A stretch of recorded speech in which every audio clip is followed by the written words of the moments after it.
du ciel et il existe de toute éternité.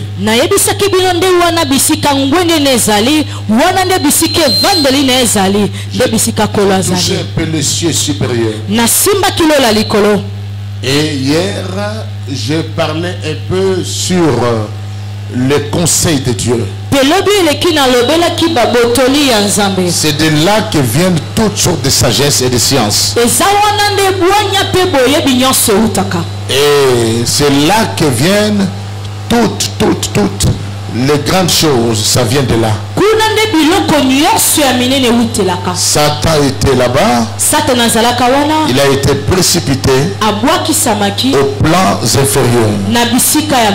Dans cette dégradation, là où il a évolué, il a rétrogradé, il a rétrogradé à nouveau, il a souillé ses sanctuaires,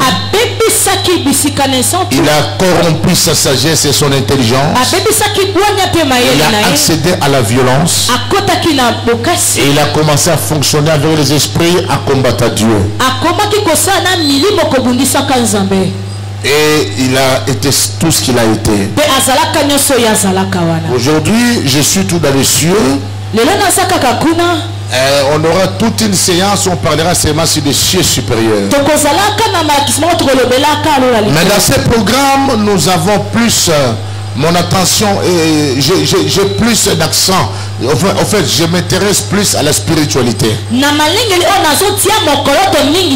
Si bien que je ne peux pas parler de la spiritualité sans faire allusion à des cieux là. Parce que la spiritualité évolue dans ces plans là. Je suis d'abord dans les plans célestes. Et dans les plans célestes, il y a les cieux supérieurs et les cieux inférieurs.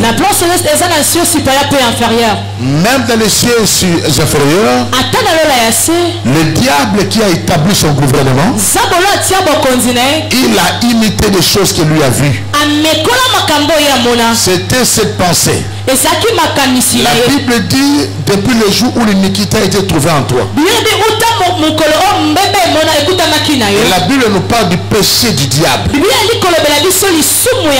Il y a un grand détail dans ce qui concerne cette iniquité. On a vu ici, on a lu avec vous sur le roi de Tyr. On a parlé de son iniquité. Il a été intègre dans ses voies pendant un temps. Et l'iniquité a été trouvée en lui. Parfait en beauté, il avait la sagesse, la grandeur de son commerce qui l'a fait chuter. Et la Bible dit qu'il a péché. Le diable a péché en quoi? Si vous allez voir dans Ésaïe, on nous présente comment est-ce qu'il disait qu'il devait monter au-dessus des cieux. Il voulait se ressembler au Tout-Puissant, monter au-dessus des étoiles du ciel. C'est ça, cette envie-là. C'était ça l'iniquité. C'était ça le péché. De chercher à prendre la place du Très-Haut. Le diable n'a pas insulté Dieu comme ça, comme les gens pensent. Mais le diable a été précipité à cause de ce que il est en train de méditer à l'intérieur de lui. Mais pourquoi Dieu dit toujours c'est moi qui sonde le cœur et le rein?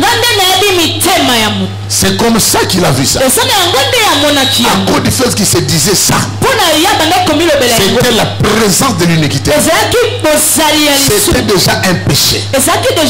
Voilà le Christ quand il est venu sur terre. Il est en train de dire, vous avez appris que celui qui sauve la femme de son prochain commet l'adultère. Mais moi je vous dis, quiconque seulement pense dans son cœur, il est sorti avec la femme de son frère, de son prochain. Moi je note qu'il a déjà fait l'adultère.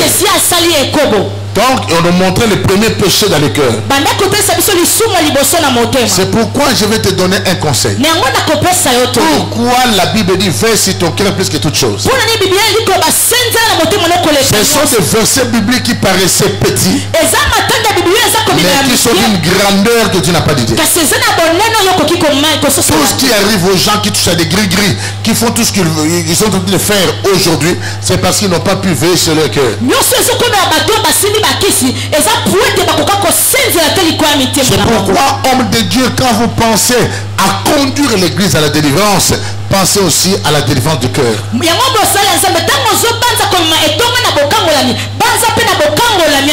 cœur est trompe intérieure. On ne voit pas le cœur, mais on peut vivre la manifestation du cœur. Tu peux être avec quelqu'un pendant 10 ans, il n'a jamais été de cœur avec toi.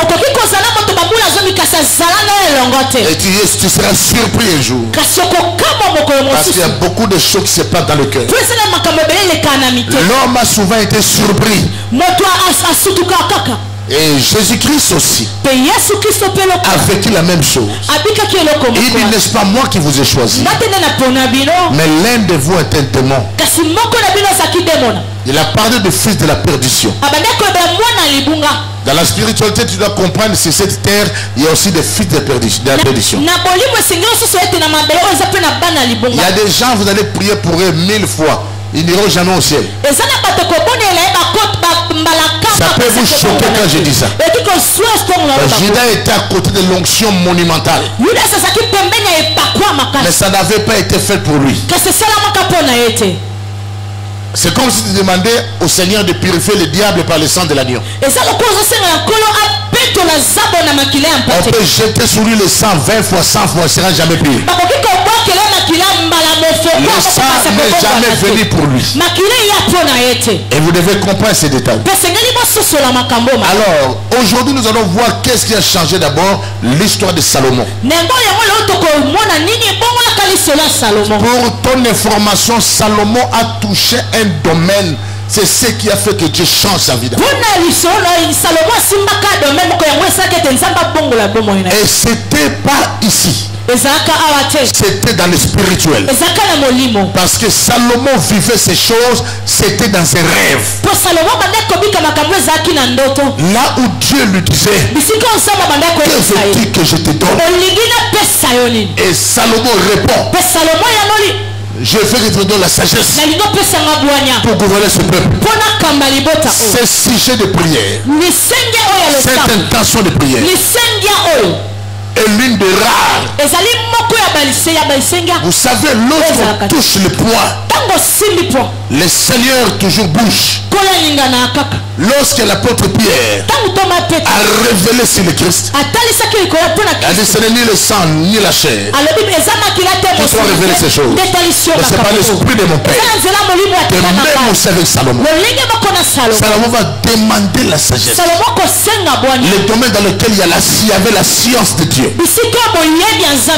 Retenez ça. Ça s'est passé dans un rêve.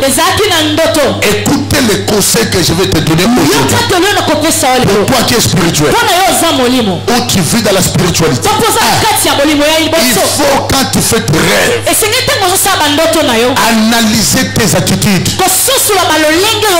Je vais te dire une chose, je te donne un exemple simple. Un mari de nuit, une femme de nuit vient coucher avec toi. Tu sens que tu es consentant. Ce n'est pas un bon état d'esprit. Mais quand tu sais que tu la repousses, c'est déjà un bon signe. Écoutez-moi très bien. Dans le spirituel, on peut sentir son attitude. Si on est pour ou si on est contre. Certains maris de nuit rentrent dans la vie de certaines femmes, parce que ces femmes sont ouvertes à ça. Elles sont ouvertes à ça. Et les maris de nuit, des fois, quand vous les chassez, les maris de nuit voleurs ou opportunistes, ils disent que j'étais de passage parce qu'elle avait des sentiments, elle était ouverte, c'est pourquoi je suis rentré. Quel est ton état d'esprit? Attention, vous devez comprendre les mouvances que l'esprit peut vivre. Écoutez ce que le Père a dit. Jacob parlait, maudit soit la colère de mes enfants qui sont allés tuer les gens, couper les jarrets de bœufs. Mais il a dit une chose, que mon esprit ne s'unisse pas à ce qu'ils font. L'esprit peut s'unir à quelque chose. L'esprit peut se désunir de quelque chose. Il y a des gens qui prient pour les gens, mais son esprit n'est pas uni dans ça. Il n'y aura pas de bons résultats. La femme qui avait la perte de sang avait déjà une sémence en elle. Elle se disait déjà que si tous ces mains sont vêtements, je serai guéri. Quelque chose s'est passé. L'état d'esprit est trop important dans la vie de tous ceux qui se lancent à la spiritualité. Salomon dormait la nuit dans les rêves. Salomon réagit. Je veux la sagesse. Écoutez ce que Dieu dit. Je pensais comme tout humain que tu allais me demander seulement de l'argent, l'amour de tes ennemis. Mais tu me demandes la sagesse. Je te donnerai ça. Et au-delà de ça, je vais te bénir. Et je te donnerai tout. C'est là maintenant nous revenons dans le texte de 1 Roi 4. 29 à 34. Lis-moi maintenant, je vous explique un détail pour que je rentre dans la célébration d'aujourd'hui. Allez-y. 1 Roi 4, 29 à 34. Oui. Dieu donna à Salomon de la sagesse, oui, une très grande intelligence, oui, et des connaissances multipliées. Suivez très bien. Comme le Il a donné à Salomon de la sagesse et une très grande intelligence et des connaissances multipliées. Comme le sable qui est au bord de la mer. Comme le sable qui est au bord de la mer. Il a donné sa science à Salomon. La 30e verset. Oui. La sagesse de Salomon surpassait la sagesse de tous les fils d'Orient. Attention, la sagesse de Salomon était plus que la sagesse orientale. Ça veut dire que là où les Job ont vécu, tous ces gens, la sagesse de Salomon était au-dessus de ça. Il était au-dessus de ça. Salomon montait. Quand on parle de la sagesse orientale, c'était la sagesse par rapport à des divinités qu'eux servaient. Il y avait des sagesses de Chaldéens, mais la sagesse de Salomon montait au-dessus de ça. Cela veut dire, ce n'est pas seulement, comme je vous dis, la capacité de résoudre les énigmes. Mais il y avait la spiritualité de Salomon dépasser la spiritualité des fils de l'Orient. Job était le plus éminent des fils de l'Orient. Et la Bible est en train de vanter la sagesse de Job. On explique le niveau de Job. À telle scène que Dieu parie avec Satan sur Job. Mais Salomon a fait monter la barre de la spiritualité à ce niveau-là. La sagesse, la connaissance, l'intelligence, la science de Dieu. Vous allez voir les conséquences de ce que ça donne. Allez-y. Et toute la sagesse des Égyptiens. Écoutez, quand on parle de la sagesse des Égyptiens, nous voyons des divinités, le Dieu soleil, toutes ces divinités. Moïse a affronté ça. Salomon est monté au-dessus de la sagesse égyptienne. Cela veut dire, je vous cite 3 personnes. Joseph est monté au-dessus de la sagesse égyptienne. Moïse a pris la sagesse égyptienne. Dieu a ajouté au-dessus de ça. Il est monté à ça. Salomon est venu. Il est monté au-dessus de ça. Le Christ arrive. Il a pris ces choses en disant, ici il y a plus que Salomon. Cela veut dire, dans le christianisme, lorsque notre sagesse ne dépasse pas la sagesse orientale, ne dépasse pas la sagesse de l'Égyptien, on est encore rien. Et quand je parle de la sagesse orientale et de la sagesse de l'Égyptien, je parle de la magie de l'Égypte, de la magie orientale, du mysticisme de cette pays. ont fait l'histoire sont montés au-dessus de ça. Il n'y a jamais eu un homme que Dieu envoie comme prophète, comme un puissant sacerdotal, sans qu'il puisse monter à sagesse au-dessus de toutes ces forces. Je m'explique encore. On a parlé même au prince de Tyr. On a dit tu as de l'intelligence comme Daniel. Dites amen bien. Même Daniel, dans toutes les questions qui réclamaient de l'intelligence, il était 10 fois plus que les magiciens, les astrologues, les augures. Il est dépassé pas d'une fois, pas 2 fois, mais plus de 10 fois. Mais dans toutes ces choses, Jésus-Christ dit, dans le christianisme, il y a plus que Salomon. C'est là que je dis, là où Salomon s'arrête, là où Joseph s'est arrêté, là où Moïse s'arrête, le Christ est le principe, la clé de toute la spiritualité. Il est au-dessus de ça. Mais comment est-ce que toi, qui as Jésus-Christ de Nazareth, tu vas chercher la science orientale, tu vas chercher la science de l'Égypte? Il y a eu un homme de Dieu qui m'a vu dans un pays d'Afrique. Il m'a dit Big, on m'amène dans un pays, on doit partir en Égypte, on va aller croiser le mysticisme. C'est là le bassin. Je dis tu es misérable et tu vis dans la confusion. Le Christ est au-dessus de ça. Il a marché sur ça, il a dominé sur ça. Dites amen, je parle. Amen. Voilà.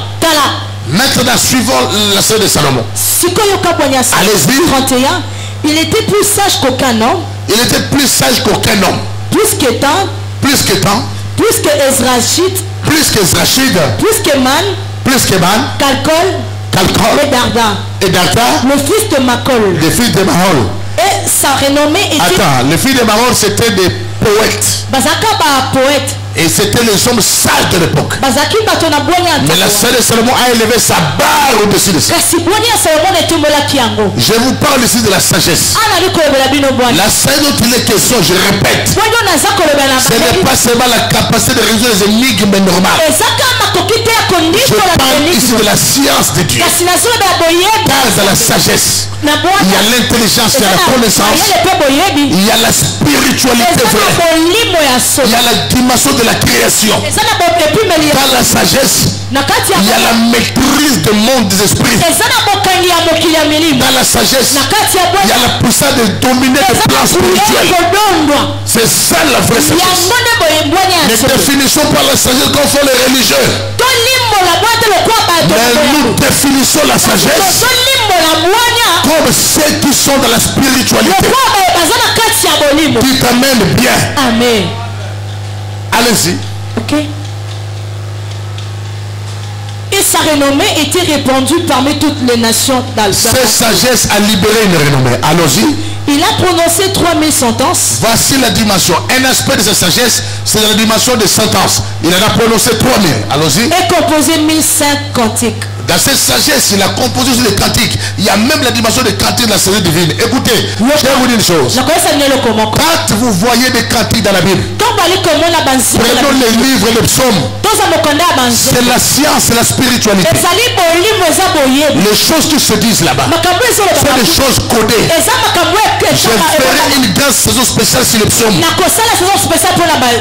Aucun des psaumes n'a été ordinaire. Ceux qui faisaient les psaumes étaient sous l'esprit. Ils étaient comme on dit, ils étaient en transe. Écoutez-moi, tous les psalmistes étaient des prophètes.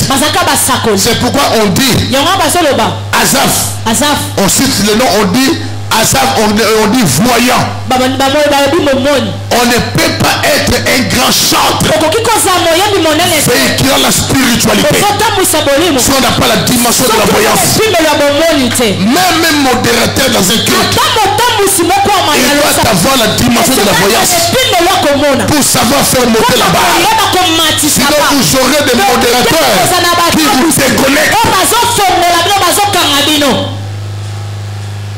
Amen. Amen. On va voir les conséquences de ce qu'on appelle la sagesse. Allez-y. Allez-y. Okay. Il a prononcé 3000 sentences Et composé 1005 cantiques. C'est pourquoi même les occultistes croient à Salomon. Demandez les gens qui sont dans la rose croix et consorts. Ils respectent Salomon sérieusement. Pourquoi? Et même nombreux disent que certaines sagesses de Salomon se sont perdues. On n'a pas pu retrouver ça. Écoutez-moi. Les gens s'amusent. Le Christ est un phénomène. Il est au-dessus de ça. Allez-y. 33e. Il a parlé sur les arbres. Écoutez maintenant, la scène de Salomon a fait qu'il parle sur les arbres. Depuis le cèdre du Liban jusqu'à l'hysope qui sort de la muraille. Ah là là là là. Il a parlé des arbres depuis le cèdre du Liban jusqu'à l'hysope qui sort de la muraille. Il a aussi... Écoute. La sagesse de Salomon a touché des règnes. Cela veut dire a touché des royaumes. Il a commencé par les royaumes végétales. Nous devons avoir une sagesse dans la spiritualité. Aucun de ces royaumes n'est exclu. Selon Salomon n'allait pas parler de ça. Il y a deux personnes. Adam a nommé la création. Mais Salomon a expliqué la création. Depuis le cèdre de Liban jusqu'à l'hysope qui sont de la muraille. Il a parlé du règne du monde des plantes. Je vais vous démontrer que les plantes c'est tout un monde. N'est-ce pas qu'on dit que les arbres étaient allés chercher un roi? Ils ont demandé à l'olivier de régner sur eux. C'était un royaume. Et Salomon a parlé de ça. Tout est dans la nature. Mais la sagesse divine.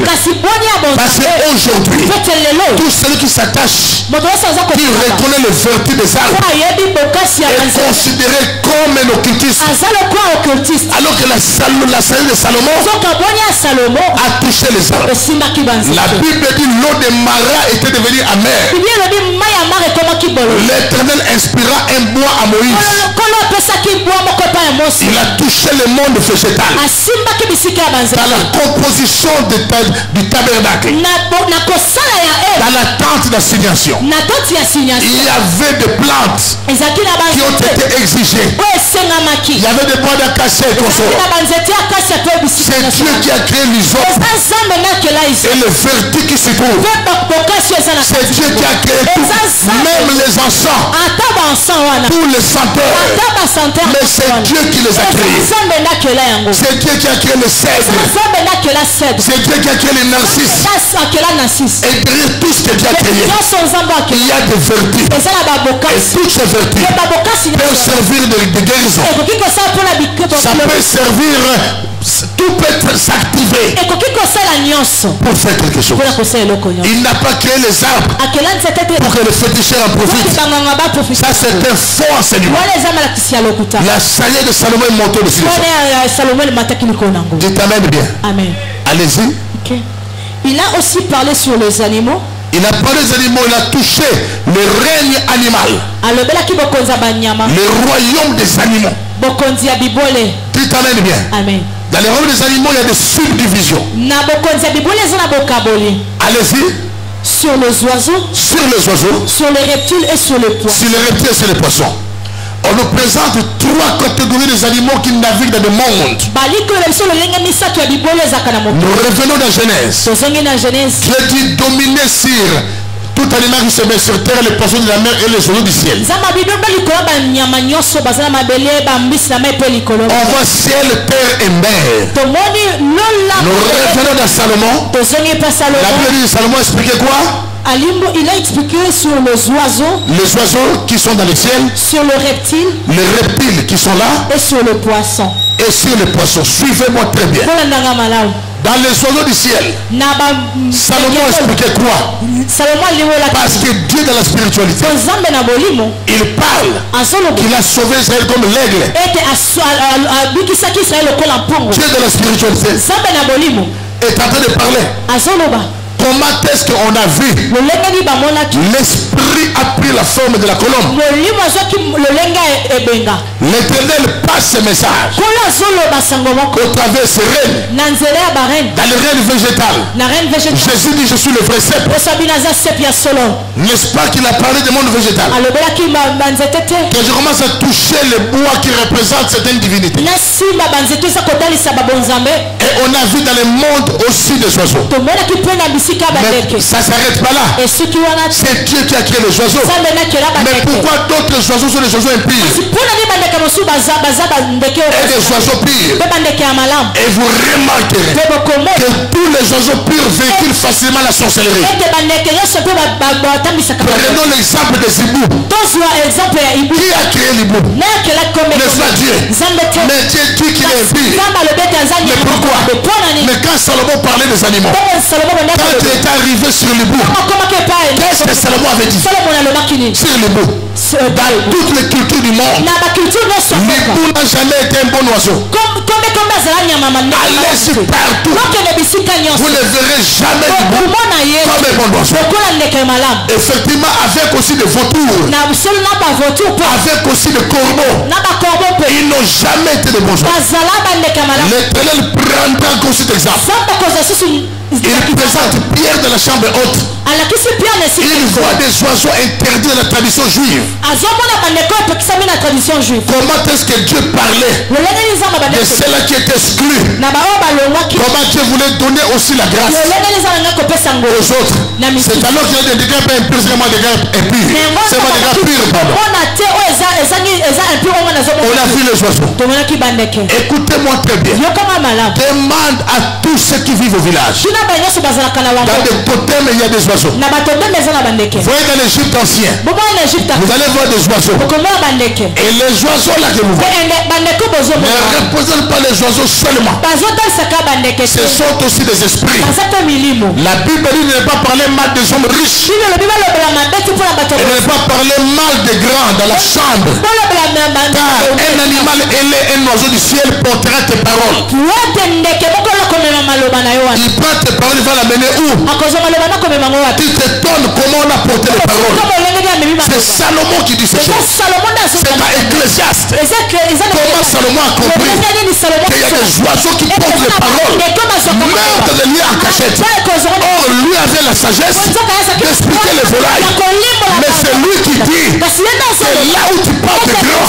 Parce qu'on doit cacher les oiseaux du ciel. L'animal ailé rapportera tes paroles.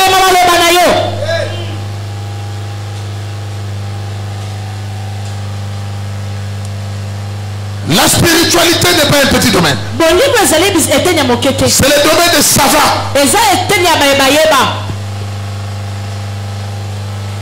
Il a parlé des oiseaux. Il a parlé des oiseaux. Allez-y. Il venait de gens de tout le peuple pour entendre. Non. Tu as touché les oiseaux, il faut évoluer. Ben oui, c'est déjà là. Non, commencez. Les animaux, là où il y a les animaux, j'ai déjà parlé, tu évolues petit à petit. Ok. Il a aussi parlé sur les animaux. Oui. Sur les oiseaux. Les oiseaux. Sur le reptile. Maintenant, nous rentrons dans les reptiles. Ok. Les reptiles vivent dans deux côtés. Dans l'eau et sur la terre. Dans l'eau, on voit les léviathans. C'est la terre, on voit les serpents, comme le python, on voit la vipère. Mais attention, même dans l'espace céleste, là, il y a aussi des serpents. Parce que le zodiaque, c'est tout un serpent. Maintenant, Salomon a parlé des reptiles. Est-ce que vous savez que le dragon est de la classe des reptiles? Le dragon est de la classe des reptiles. Et le dragon, le serpent, c'est lui qui a donné son mauvais enseignement à Adam et Ève pour les détruire. Quand je parle de la terre, je vais les toucher. C'est lui qui a établi l'ordre du dragon. Ce sont des ordres qui ont beaucoup régné en Asie, en Chine, en Corée, et puis au Japon et puis à Taïwan. Et je vous le dis, On voit qu'est-ce que représentent les dragons. Et les serpents anciens appelés le diable. Écoutez, la Bible n'a jamais dit que c'est le diable qui a rendu les serpents rusés. Non. La Bible dit les serpents étaient l'animal le plus rusé. Le diable a trouvé le serpent dans sa ruse. Comme le travail qu'il voulait faire était un travail de la ruse, il a trouvé là une issue. Il devait chercher une porte prédisposée. C'est comme ça qu'il est rappelé. Le diable observe. Il trouve un chef de prédisposition. Il cherche des portes. Jésus était dans le désert. Le diable était loin. Dès qu'il y eut faim, c'est là qu'il est venu dire on donne à cette pierre de devenir du pain. Le diable est venu rentrer dans la ruse du serpent. Je me pose la question. Comment Dieu peut créer le serpent avec la ruse? Qu'est-ce qu'il voulait faire de cette ruse? Maintenant, Salomon a expliqué toutes ces choses. Si vous lisez la Bible interdit qu'on fasse des diagnostics par les serpents. Ne faites pas de diagnostic par les serpents. Il y avait des diagnostics par les serpents. Allez-y dans certains villages. Certains serpents ont des messages. Quand vous le voyez, ça veut dire telle chose. C'est comme des présages. Quand vous voyez un serpent, ça veut dire telle chose. Même quand le serpent mord quelqu'un, il y a toujours un message derrière. Maintenant, Salomon, sa sagesse. Salomon ne pouvait pas fonctionner dans cette dimension si cela ne lui avait jamais été donné. Mais c'est Dieu qui a donné à Salomon cette sagesse. Mais pourquoi cette sagesse? Dieu a mis une faculté capable de comprendre les reptiles. Si cela n'avait pas d'importance. C'est pourquoi quand tu es trop religieux, tu auras ce genre de langage. Ces choses-là ne sont pas utiles. Nous, on n'a pas besoin de ça. Nous, c'est Jésus, c'est Jésus. C'est comme si non, c'est pas Jésus. Écoutez très bien. Salomon a parlé de toutes ces choses. Quand on dit parler de toutes ces choses, il a expliqué les vertus qui traînent toutes ces choses. Vous avez vu les reines qu'il a touchées, les plantes, les volailles, les animaux. Maintenant, il rentre dans les reptiles. Même les animaux. Vous savez qu'est-ce qu'un chien représente même dans un rêve? N'est-ce pas? Qu'est-ce qu'un chien représente même dans un rêve? Qu'est-ce qu'un chat représente dans toutes les cultures? J'ai suivi une émission en France. Alors que j'étais à Paris, je suis cette émission. On nous montre dans un hôpital. À chaque fois, il y avait un chat qui se mettait sous le lit de quelqu'un. La personne mourait le lendemain. Ils ont dit maintenant, observez. Le chat faisait des tours. Il s'installe sous le lit de quelqu'un. Le lendemain, la personne meurt. On dit observez encore. Ce chat comprenait. Il y a plusieurs légendes où on montre le chat avec une clé au cou. Mais pourquoi? Même le diable ne prend pas tous les animaux. Vous allez remarquer que dans la culture juive, tous les animaux interdits, c'est par là que le diable rentre. Les hiboux, le chat, le chien, il rentre dans ça. Vous imitez trop les blancs. Entre l'homme noir et la culture occidentale, qui est proche des juifs? Hein?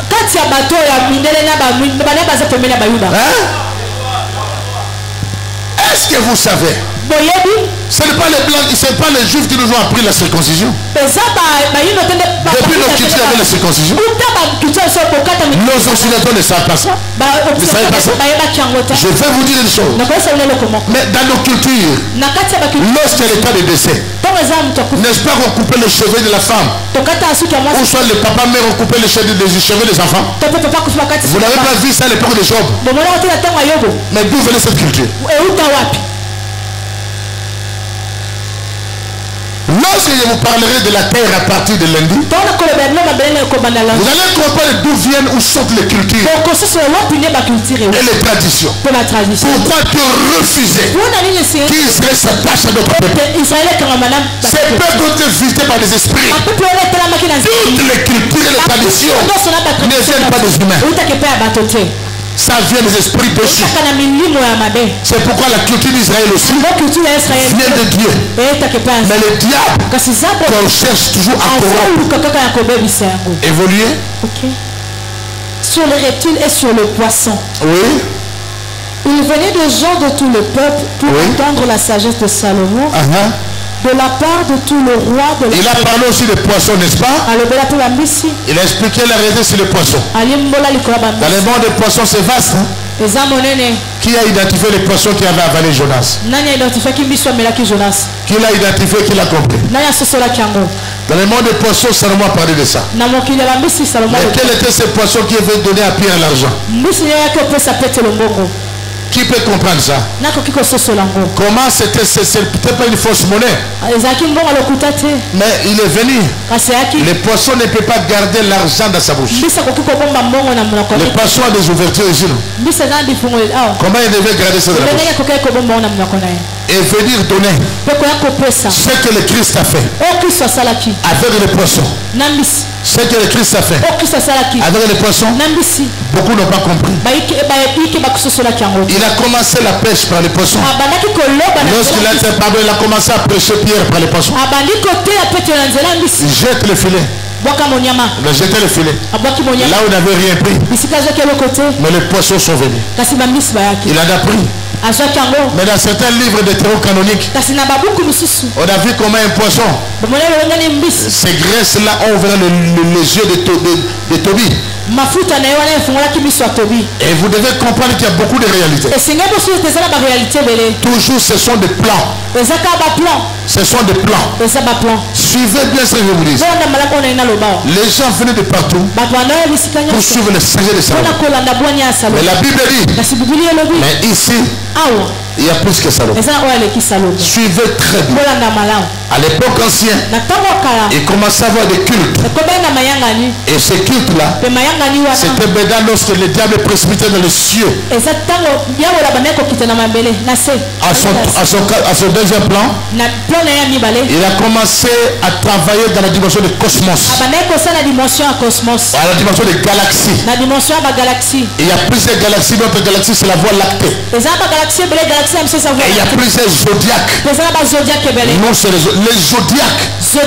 Parce qu'un jour, j'ai prêché, j'ai parlé du zodiaque. Il y a eu un homme de Dieu qui m'a appelé. Il m'a dit, prophète, je t'apprécie beaucoup. Mais tu as des termes très occultes. J'ai dit, écoutez, lorsque la Bible là avait été écrite, moi, je n'étais pas né. Et dans ta Bible, toi qui me dis, lis seulement Job 9.9. Lis ça. Lis Job 9.9. Job était un fils de l'Orient. Là-bas, il ne blaguait pas. Ils avaient un niveau élevé. La spiritualité, ce n'est pas des blagueurs. Job 9.9. Oui. Il a créé la grande ours, oui, l'Orient et les Pléiades. Qui les a créés? Hein? C'est Dieu. Oui, l'Orient et les Pléiades, allez-y. Et les étoiles de région australe. Et les étoiles de région australe. Étoiles de région australe. Maintenant, lis-moi Job 38, 31, 33. Allez-y. Car a-t-il jamais dit à Dieu? Job 38, 31 à 33. 38, 31 à 33. Oui. Nous-tu le lien de Pléiade ou détaches-tu le cordage de l'Orient? Il lui pose la question, nous-tu le lien de Pléiade ou détaches-tu le cordage de l'Orient? Donc les Pléiades sont des constellations. Il lui pose la question, c'est toi qui les nous? Détaches-tu le cordage de l'Orient? Le cordage, l'Orient a des cordages. C'est toi qui les détaches. Donc il nous montre qu'il y a des mouvements qui nouent les choses et qui détachent les choses. Il avait dit à Job, c'est terrain. Prépare-toi. Comme tu crois voir as raison, je vais te poser des questions. Et toi, tu vas me sourire. C'est là la base. Les questions curieuses que Dieu a posées à Job. Qui cachent les secrets de la spiritualité. Allez-y. Okay. 32e verset. Fais-tu paraître en leur temps le signe du zodiaque? Fais-tu paraître en leur temps le signe du zodiaque? Dans vos Bibles, il est écrit zodiaque. Dans vos Bibles, il est écrit zodiaque. Et c'est moi qui ai créé, c'est moi. Fais-tu paraître en leur temps le signe de zodiaque. Maintenant. Et conduis-tu la grande ours avec ses petits? Conduis l'ours ici qu'on parle, c'est pas l'ours de l'animal. C'est l'ours de la constellation. Conduis-tu la grande ours avec ses petits? Après il dit quoi maintenant? 33e. Connais-tu le loi du ciel? Règles-tu son pouvoir sur la terre? Les lois du ciel fonctionnent aussi dans cette dimension. C'est Dieu qui a créé les astres. Il y avait des fêtes liées à la nouvelle lune en Israël, oui ou non?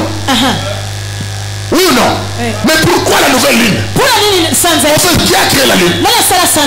Allez-y, vous allez comprendre comment le diable a sué ce sanctuaire, a changé, a créé de tout désastre. Deutéronome 4, 19. Come on. Deutéronome 4, 19. Veille sur ton âme. Oui. De peur que, levant tes yeux vers le ciel, oui, et voyant le soleil, oui, la lune, oui, et les étoiles, oui, toute l'armée des cieux, oui, tu ne sois entraîné à te prosterner en leur présence, à leur rendra un culte. Ce sont des choses que l'Éternel, ton Dieu, a donné en partage à tout le peuple sous le ciel tout entier. Écoutez-moi très bien. Le culte des astres avait été interdit.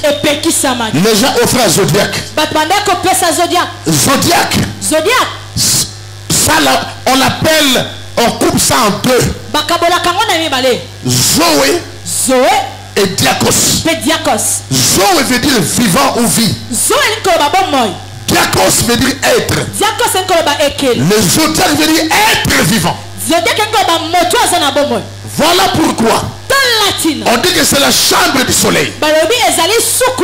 Le zodiaque tourne.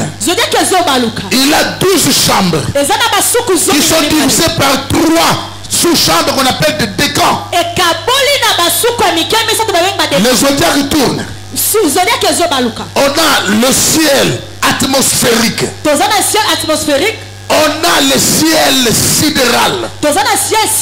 Là où il y a des constellations. On a des ciels galactiques. Et la frontière, c'est le ciel zodiacal. D'autres appellent ça couronne. Ça se présente comme une voûte céleste. Le nom de toutes les chambres du zodiaque, c'est le nom de constellations proches. Capricorne. Balance, Gémeaux, Scorpion, Lion, tout ça, Poisson, Bélier, Vierge, Taureau, Sagittaire, ainsi de suite. Les zodiaques marchent comme ça. Pour préciser le temps. Ça va dans le sens contraire. Pour préciser les airs.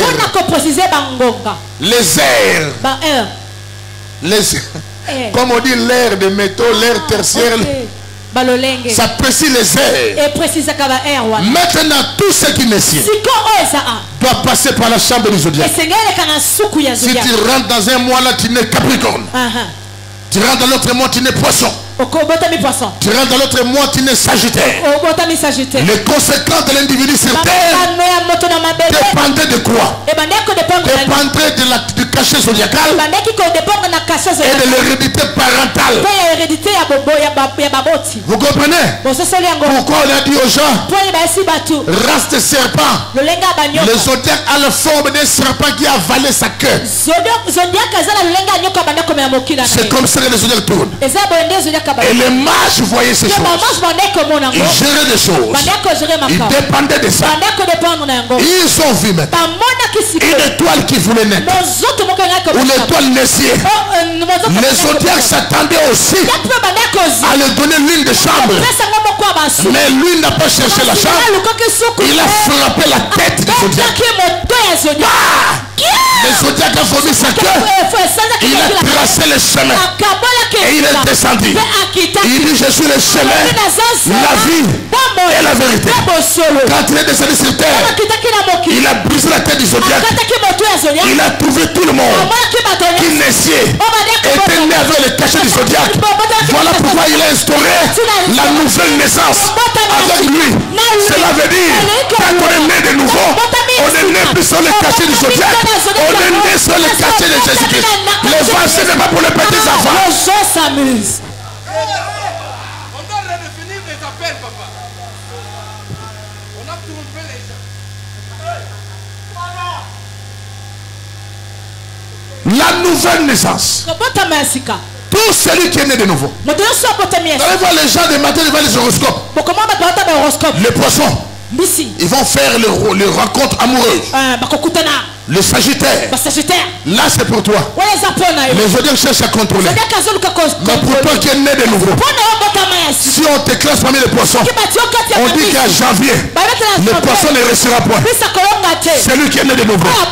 Avec Jésus-Christ. Ça ne dépend pas de la saison. Si tu ne dépends pas de la saison, tu vivras le sort du figuier. Le figuier n'était pas dans sa saison. C'est Dieu qui a établi la saison. Le figuier avec toi ne pas produire. Parce que ce n'était pas sa saison. Mais comme Jésus était là, c'est lui le maître de saison. C'est lui qui a brisé le principe du cosmos. C'est lui qui a brisé le principe du temps. Il est au-dessus du soleil. Le figuier devait produire. Le figuier n'avait pas à dire. Ce n'est pas ma saison. La parole est là. Le principe de la création est là. Le figuier devait produire.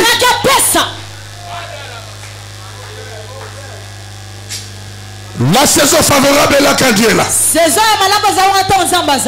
Le temps de la victoire est là quand Dieu est là. C'est pourquoi il y a le chronos et le kairos. Il y a un temps chiffré, il y a le temps favorable. Quand Dieu agit dans le kairos, c'est là que c'est doit passer la ménopause. Peuvent avoir les enfants. Je t'annonce la nouvelle saison. La saison favorable. Le principe de saison, c'est Jésus-Christ de Nazareth. Il ne vient jamais avant, jamais après. Il arrive au temps convenable pour changer l'histoire des hommes.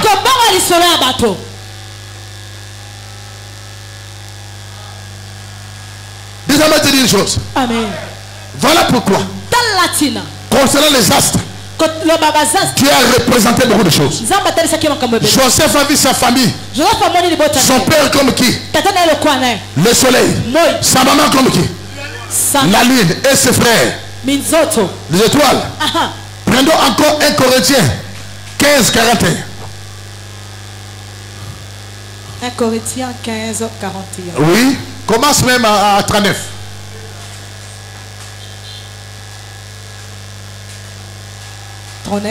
Oui. Toute chair n'est pas la même chair. Attention, toute chair n'est pas la même chair. Mais autre est la chair des hommes. Autre est la chair des hommes. Autre celle des quadrupèdes.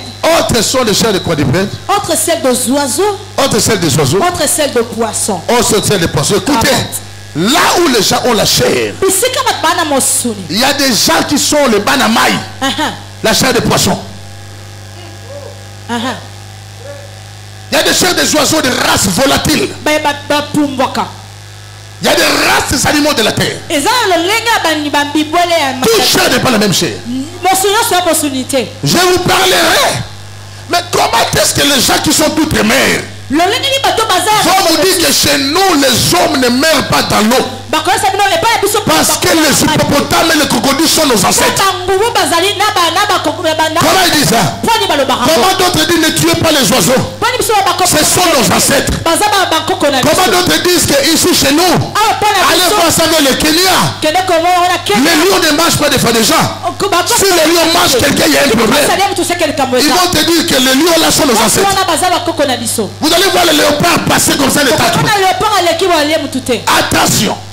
Attention. Il y a des chairs et chairs. Tout chair n'est pas la même chair. Nous avons toute la chair. Mais tout chair n'est pas la même chair. Allez-y. Ok. 40e. Oui. Il y a aussi des corps célestes. Il y a des corps célestes. Et des corps terrestres. Il y a des corps terrestres. Mais aussi et l'éclat. Ok. Écoutez. Mais autre et l'éclat. Autre est l'éclat.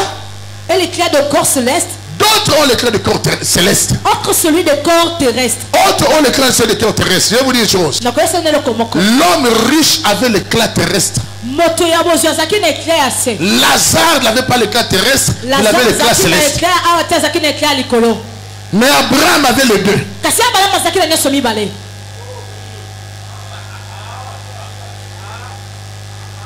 Mais Abraham a brillé sur la terre. Il brille aussi dans l'au-delà.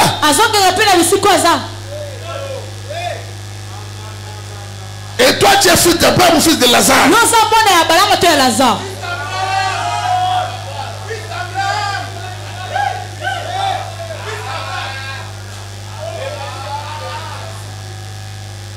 Allez-y. 41. Oui. Autre est l'éclat du soleil. Autre est l'éclat du soleil. Autre est l'éclat de la lune. Autre est l'éclat de la lune. Et autre est l'éclat des étoiles. Autre est l'éclat des étoiles. Même une étoile diffère en éclat d'une autre étoile. Même une étoile diffère en éclat d'une autre étoile. L'apôtre Paul parlait de comment les gens allaient briller après la mort. L'apôtre Paul nous parle des éclats. Il y a des celles-là qui ont l'éclat du soleil. Ils ont les conditions du soleil. C'est la race de l'Éther. Les gens par qui les autres verront la lumière. Les autres ont le mystère d'apporter le jour. Même là où il y a les ténèbres. Ici vous avez l'homme qui est de la race du soleil. Là où les gens ne voyaient pas clair, les gens verront clair. C'est ça qui a fait de la race du soleil ici. Partout vous irez, vous prierez. Écoutez-moi, celui qui est de la race du soleil, si les gens te chassent, ce sont eux qui ont perdu ta lumière. Mais là où toi tu iras, tu brilleras toujours. Parce que tu es de la race du soleil. Un soleil partout on les met, il présente ses exigences. Il va toujours briller. Ça ne dépend pas. Sois béni. Ça ne dépend pas. Ça ne dépend pas de là où on te met. Mais ça dépend des qualités qui sont à toi. Tu vas briller dans les ministères. Tu vas briller dans les sacerdoces. Tu es de la race du soleil. D'autres sont de l'éclat de la lune. La lune, c'est le leader par délégation. Autant que la lune prend la lumière du soleil, il y a des gens qui sont de la race des adjoints. Mais la race des seconds ne t'oppose pas à ton soleil. C'est ta race. Tu es une lune. Tu dois recevoir les rayons de celui que tu as placé devant toi comme un soleil. Beaucoup de gens n'ont pas compris ça. Ils ont combattu leur soleil et ils ont perdu l'éclat. Que toutes les lunes ne combattent pas leur soleil. Non, c'est la lune qui combat le soleil. Ça crée le phénomène qu'on appelle éclipse. Et l'éclipse, ça sème les noirs. Ça noircit l'atmosphère. Pendant qu'il y a l'éclipse. Mais laissez-moi te dire, l'éclipse ne dure pas. C'est pour un temps. Le soleil finira par prendre sa place. Je t'annonce une bonne nouvelle.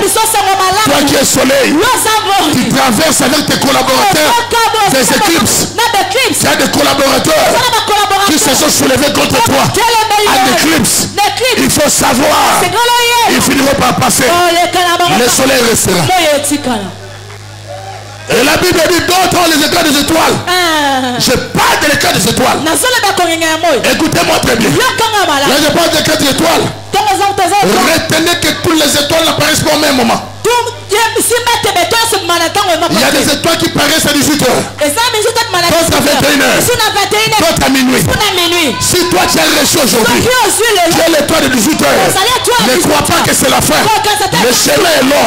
Il y a la race qui va apparaître à 21h. D'autres apparaîtront à minuit. D'autres avant l'arrivée du matin. L'étoile apparaîtra. C'est un autre sabot de personne. Sois béni. Je t'annonce une bonne nouvelle. Cette étoile apparaîtra à son temps. Toi tu as ton temps où tu apparaîtras. Dites amen, je parle. Dites amen. Les étoiles ne se mettent pas ensemble tout le monde. Toutes les étoiles ne se mettent pas ensemble. Lorsque vous voyez les étoiles ensemble, c'est alors qu'on parlera de constellation. Ne t'attache pas aux gens par envie de t'attacher. Il faut voir les gens de ta constellation. Il y a des gens qui sont pas de ta constellation. Toi tu prêches des sacerdoces. Lui n'est pas le sacerdoce. Vous n'êtes pas de la même constellation. Ça ne va pas marcher. Tu as ta chance là où il y a les gens de ta constellation. Tu as de la chance là où il y a ton message qui passe. Dites amen, je parle. Dites amen, je parle. Dites amen bien. Dites amen bien. L'étoile, on ne voit pas l'étoile le jour. La vraie étoile, on ne voit pas le jour. Si nous sommes là, c'est le jour. Regardons au ciel. Il n'y a pas d'étoile. On voit l'étoile la nuit. Toi qui es la vraie étoile. La nuit qui arrive. Avec la mondialisation. Avec les choses mystiques. Avec les choses mauvaises. L'antéchrist s'élève. C'est là que les vraies étoiles vont briller dans cette nuit-là. Il est écrit. Ceux qui vont enseigner la justice, ils brilleront comme les étoiles du ciel. L'état des étoiles, c'est la nuit. L'étoile n'a pas peur de la nuit. Parce que l'étoile brillera la nuit. Dites amen, je te dis une chose. Quand tu regardes le ciel et que tu ne vois pas l'étoile, ne dis pas qu'il n'y a pas d'étoile. Ce n'est qu'un mauvais temps. Il y a le nuage qui peut voiler l'étoile. Tu regardes au ciel, il n'y a pas d'étoile. Ce n'est qu'un nuage qui fait que l'étoile ne soit pas vue. Les gens ne te voient pas, ne voient pas ton ministère. Mais il y a un nuage. Mais retenez le principe. Le nuage est passager, mais l'étoile est fixe. Le nuage passera, l'étoile restera. Levez-vous.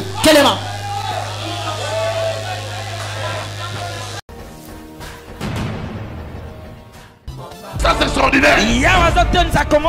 Dans la dimension du surnaturel. Parce que le temps de l'éternel a sonné. Quand tu restes seul, quand vous êtes nombreux, tu ne verras pas ça. Moïse n'est pas à 3. C'était pas à 2.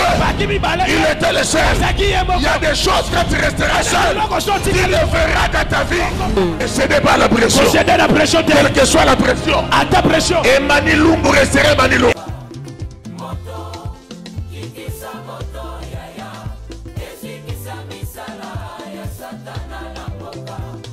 Moto